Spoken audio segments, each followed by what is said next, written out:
sneak behind this enemy. This thing has no idea we are right here, and okay, it does, and this is pretty cool. They are following me. It's pretty weird at the same time, and I died.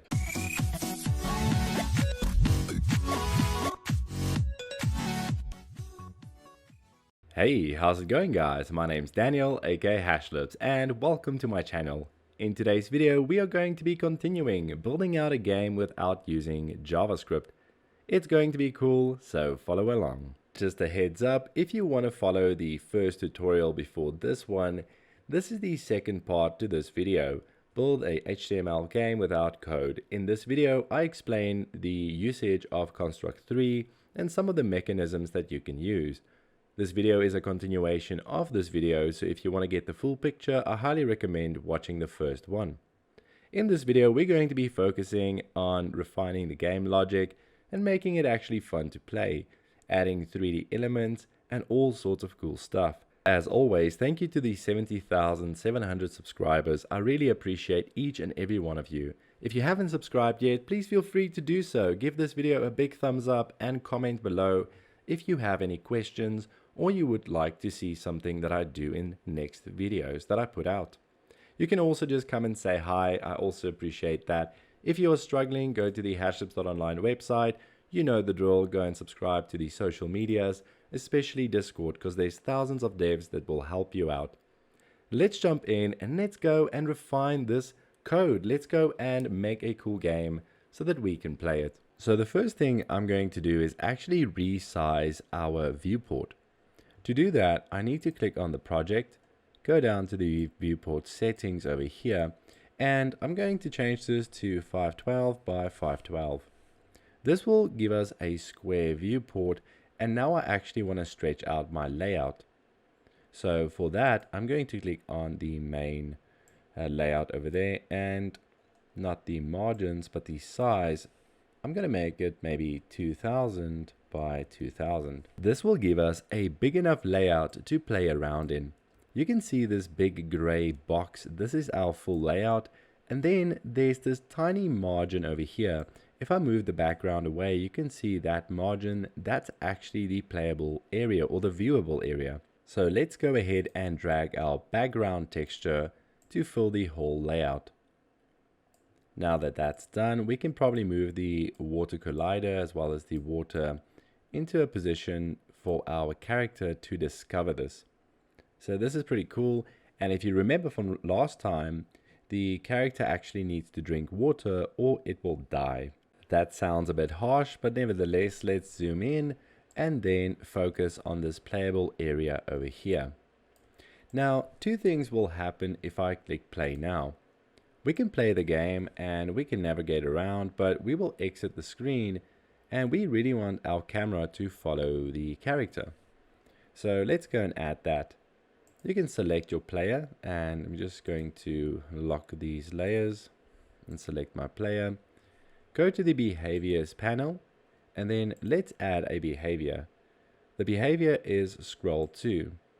As you can see, it centers the object with the camera basically, making it the midpoint. So we're going to add that, and then when we click play, we will see the camera following our player. Now we can go and search for that water, and there it is. But now you see that our progress bar, as well as the character that we coded to pop up here, is gone. So we need to kind of pin that to our viewable area. Let's go and do that next. In order to select these items, I need to untick the info so it's not locked. Then I want to move this player down here so that it intersects the viewable area. I want to make it a bit more smaller because we can kind of read what it says and place it over there. That looks fine. For the progress bar, we might change the position, but for now we can leave it where it is. And I think what we need to do now is pin it.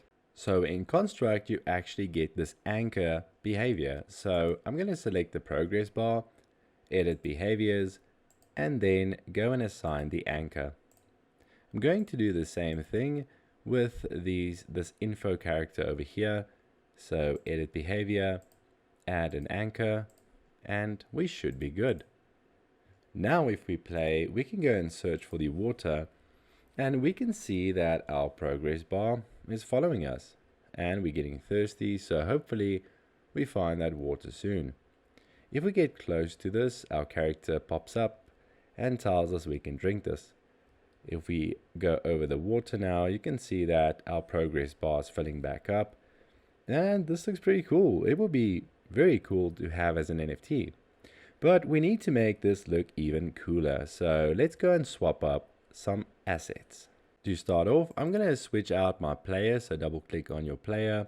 I'm going to grab some assets. I made a player that looks more hand-drawn, and zooming in, you can see this is how it looks. Not the most beautiful player, but there you go. I'm going to stretch it out, holding shift so I can keep the aspect ratio, and that's it. That's about fine. And then let's go and change the background. So the background is a tile, meaning if I change this one tile, the whole thing will change. I'm going to make it mostly white, so do that. There we go, and now we have this beautiful sketched out floor. Now, one thing that's quite interesting that Construct 3 provides for us is that we can add 3D objects. Now I'm going to try and add a few buildings, and how you do that is by just simply right clicking and adding a 3D object. Before I do that, I'm going to do it in a new layer, so insert a new layer, and maybe we will call this the ENB. Lock our background layer, make sure we're on our environment layer, then right click on the screen and say insert new object. Here we can select a 3D shape. We can insert this and click anywhere. You can see that we are presented with a dice. Now pay attention and just make sure to see that this front, the dice with the 6 on it, if we close this, you can see that the 6 is actually showing upwards, which is quite weird because it says front. That's just how Construct names their sides. But you can see as I move it around in the environment that it's a 3D dice. To turn this into our place or our house, what we can do is double click on it and start replacing the sides.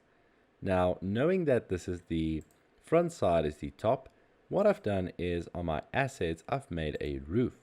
So I'm going to drag it in there. For the left side, I'm going to drag in a different wall, maybe the front. Then for the right side, a wall, and so on. So let's just drag another wall, maybe a different wall, and the back is the bottom, so just going to drag anything in there. When I click exit now, you can see we've got a place, and there it is. Looks beautiful. We can scale this place up or down depending on the size we want to. We can rotate it, but whatever the case might be, it needs to be solid. So I need to place it here or maybe here, and then add a solid behavior. So here we go, add a solid. Then if we play the game now, our character should be able to walk around, see the building, and it looks quite 3D. We can walk behind it, in front of it, and we cannot walk through it. Something you can also do to make it more appealing is to right click and clone the object, paste it, then go and grab the position of the previous object and paste it in this object's position. Now they are overlapping each other. For the elevation, we can push this up. You can make it like 30 just to see what happens. This thing goes up and down the z-axis. So if we select our bottom one, we can actually verify and check that the height is 15. So if you go ahead and make this elevation 15, it will snugly fit on top of it. So there we get like a double-story building, but we actually want to turn this object into a roof. With the object selected, you can go down and change its shape. I've seen this done before, and I think this is quite a cool solution to getting a roof in this basic 3D shape. So now that we have the prism, what we can do is maybe change the height. This is a bit high, so let's make it 5. and then double click on it, and let's change all the kind of sides to the roof shape. So let's do that, and we should get a beautiful roof.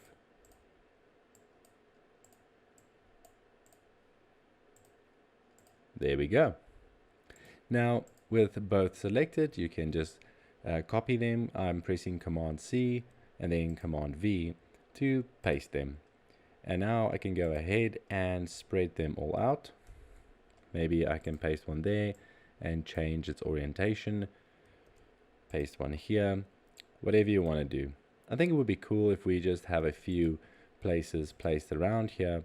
And obviously you can scale them, make them look all different and big and small and tall.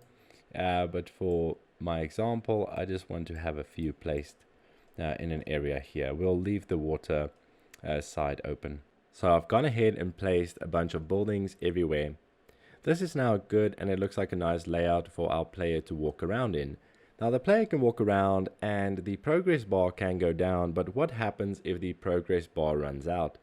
Unfortunately, nothing happens yet, and we need to define some logic for us to make sure that something happens. The player needs to either die from thirst or whatever the case might be. Let's go into the main event sheet and just change something here. Currently, we have it that we cannot overextend our life bar, but I want to add this condition into this one here as well. I can simply copy and paste this, and what we want to say is if we are not overlapping the water, meaning that we are getting more thirsty, we can subtract 2 from the life. But now we can only subtract 2 if we have a value that is greater, I would say, than 0. So if this value is greater than 0, then we can subtract. This means that if we play the game, you can see that this is busy subtracting, and we need to actually roam around a bit. While we're waiting for that to subtract, we can check the layout. So we can walk between the buildings, and it's quite cool. We can have some items that we hide in here. And I'm thinking about adding some extra game logic to say that the player's speed should actually be dependent on its thirst. So let's say that, the more thirsty the player gets, the less speed it has. So the slower it becomes. That could be a cool dynamic. It means that you can't roam around too far off or make sure that you enter a pond. Anyway, let's check what happens when the progress bar now runs out. And here we go, we're on 0, and it really is 0. It doesn't do this weird reflecting thing, which is perfect. We can also check it out in debug mode, but for now, let's go ahead and code the rest of the game. So the next step will work a bit differently. What we need to do is actually place a bit of water ponds all around the space as well. The water source is the only thing that will save your player from dying from thirst. So I'm going to select both items, copy and paste them. Here I'm going to maybe shrink them a bit down, rotate them, and maybe we make 3 ponds throughout our game. So this one will be very small. So we have a large, medium, and very small pond over here. Now that seems fine. Players can discover them. Just drag their respective triggers around them again, like so. And when we play the game, they should act exactly the same as the original one, because these are instances of that object. So even if we go to this pond below here, if we enter it, you can see that we are indeed drinking water. So that's great. We've got our water source, and we can walk around. If we need more water, we can go in here and drink a bit again. And I think this makes a fun game dynamic. Now have our beautiful ponds, and what we're going to do next is focus on the player. I want to add this max speed dynamic where currently if we select our player, our behavior's max speed is 200. I want to set that to maybe be 100, and then in our event sheet, when we look at this function over here on every tick, which by the way, I'm now going to move to the top, and let's add an action. The action that we would like to kick off is to do with our player. So the player will have some kind of max speed. So let's go ahead and set the max speed to be 100 plus the life variable. Now the life variable is this global variable. So essentially, when this all adds up and the life is at 100, we get about 200 speed. But this is our max speed. So let's play this and see what happens. So our character is full of health and not thirsty at all. But as we move around, you'll notice that the player's speed reduces. And this is cool, like people will not notice this in the beginning, but I think soon they'll realize that the speed does indeed go down, and it makes it harder to get to a water source. So I can already feel the struggling happening just by the speed that it's set at now. I think this is good because when we add some enemy factors, or you have to collect something, or you're going to run out of water, it's going to really be important for you to be close to a water source in order to boost up your speed level, which I think is a cool dynamic as well. We can make the effect more apparent if we change the logic a bit. So I'm just going to wrap this and maybe change this, instead of being 150, and then times this by 2. Now what this will give us is a more apparent effect, right? So I'm going to play this again, and I can see that, ooh, okay, now I'm very fast. But as I am getting thirsty, we should see the speed reduce quite significantly. And I am feeling the reduction in speed. Like I said, this is now very apparent because it goes down, faster. And this is actually very cool. It means that when we energize, we get to move very fast, but now we get very slow. Let's go and code the logic for what happens when the player dies. What happens, I think we should just make a nice little X right on the spot, and the player should not be able to move anymore.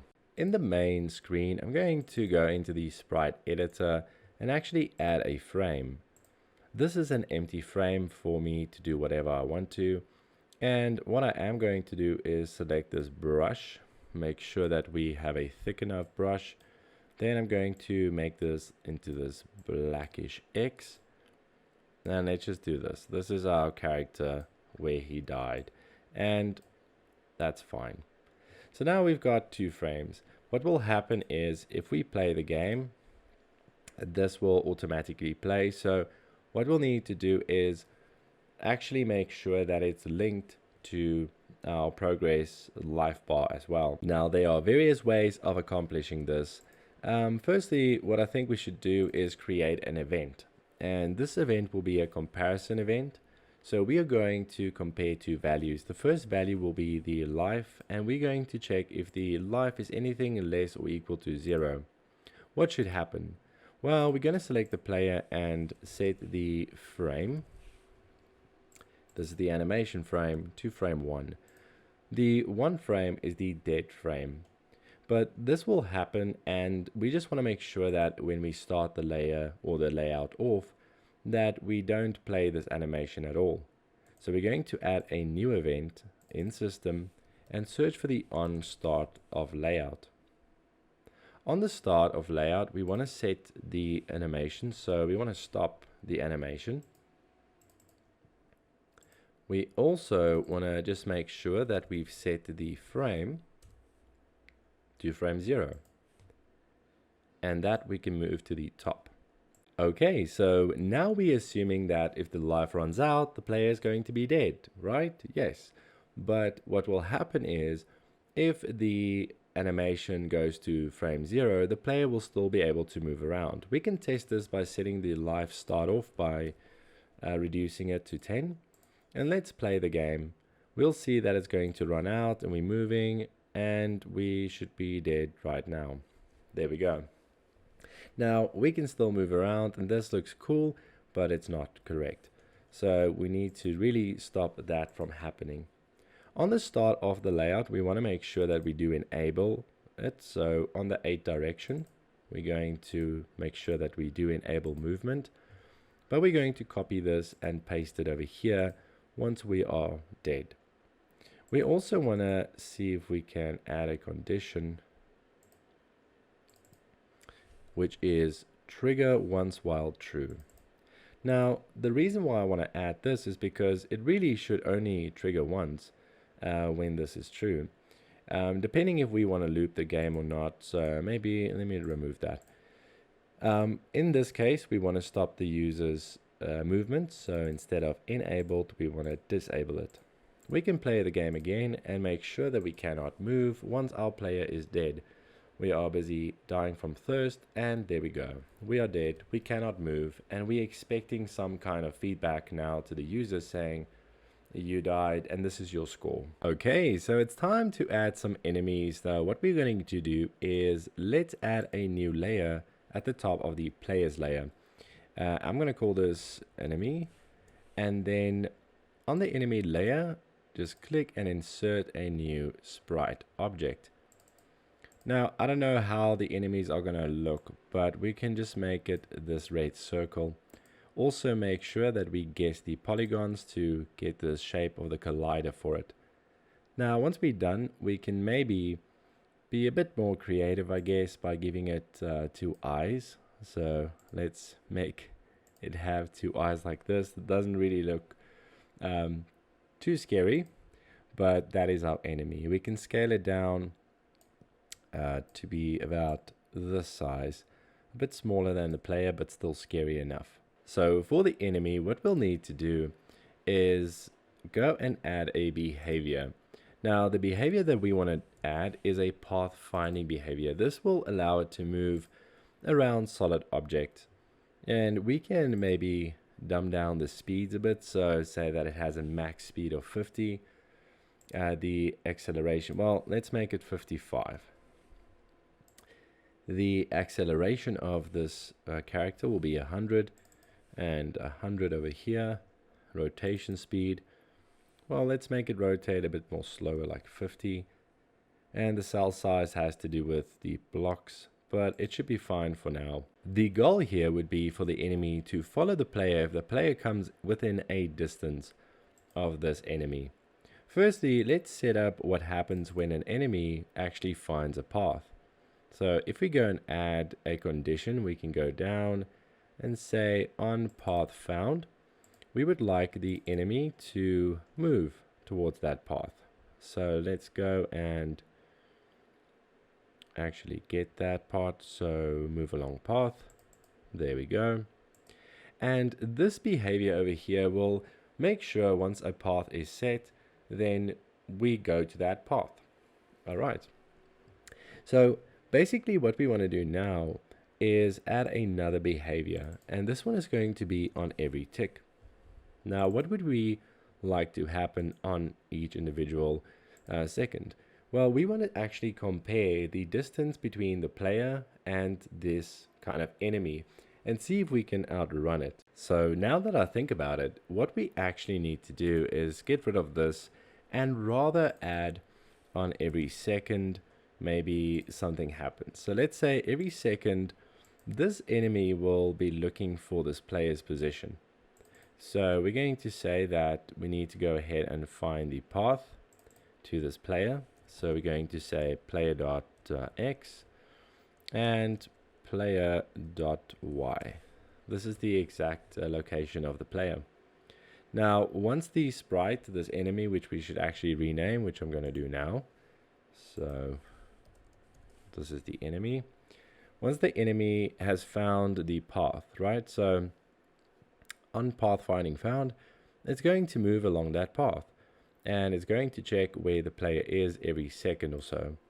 So once we play this, we can see that the enemy is busy kind of following us.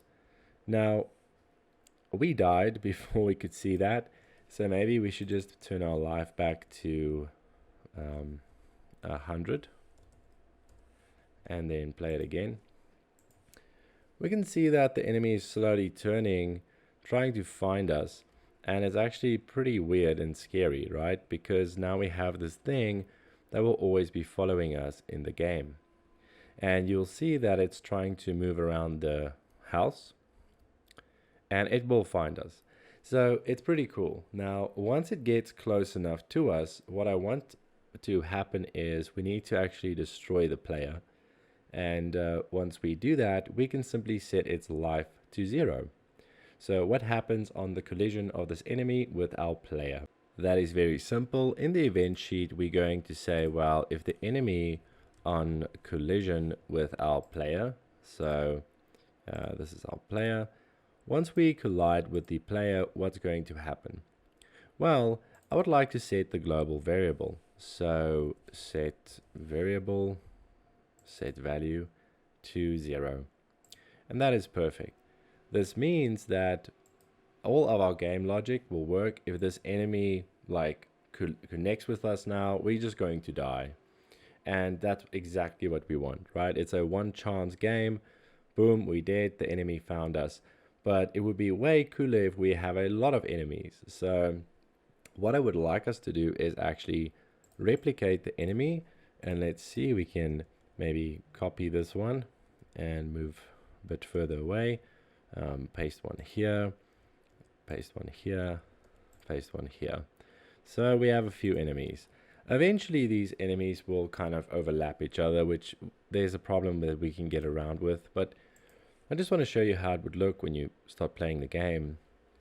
What will happen is you'll get to see these enemies walking around, and obviously you don't want them to touch you, so you're busy avoiding them, and they all are busy trying to kill you. Now, eventually, what will happen is all these enemies will come together like a little party, and they'll start following you around. Now, as cool as this seems, it is also a bit concerning because eventually everything will be overlapping each other. And yeah, it is cool, but we would like to try and, I don't know, spread them out a little bit. We've got enemies following us around, but we want to add some kind of scary nature to them. So what I am thinking of doing is actually adding this condition in this statement, because what this will do is say that as long as the player is not in the water, go and find the player, go and attack him for the enemy side. And what we want to say as well is let's add an extra condition, do a comparison, and the comparison would be something like 2, and as long as 2 is less or equal than random, let's make it from 0 to 10, which means it will be a 20 to 30% chance, let's just do that, 20% chance of, depending if that's including or excluding, of finding us every second. Now we can also change the seconds to be random, so I think we can do that as well. We can give it a random second between 1 and 3. And because we have this random nature between 1 and 3 as well, I think we can up the speed of these things to maybe be 80, meaning that you should really have a good health to outrun them, and maybe make their acceleration 200 as well, and up this to 70. When we play the game now, these things will have a bit of a random nature, like they'll be static and then all of a sudden find you and start running and wait. But you can see eventually they are searching for you. Now you can roam the game and it would be a bit more freely, but when they do find you, they will find you. But you can kind of outrun them to a certain degree. What's cool is that if we go to the pool and we start drinking water, these things still kind of follow you to some degree, especially if you go out of the water. They might start still following you. Let's just see. There we go. They're coming for us and they're stopping. So maybe the 3-second thing, we don't have to do it that hectically, but you can see that they are waiting for me. As long as I'm drinking water, I'm safe. As soon as I exit the water, we go down and we'll see these things following us. Now there's a lot more we can do, but we do have a cool, interesting game with some 3D elements, and I really, really hope that you see that Construct 3 is super powerful. especially with this small demo that we've just made. Now, I'm going to maybe keep on progressing on this game in future tutorials, but if you did enjoy this tutorial and you would like me to implement something in this game that you get to see how it works, let me know in the comments.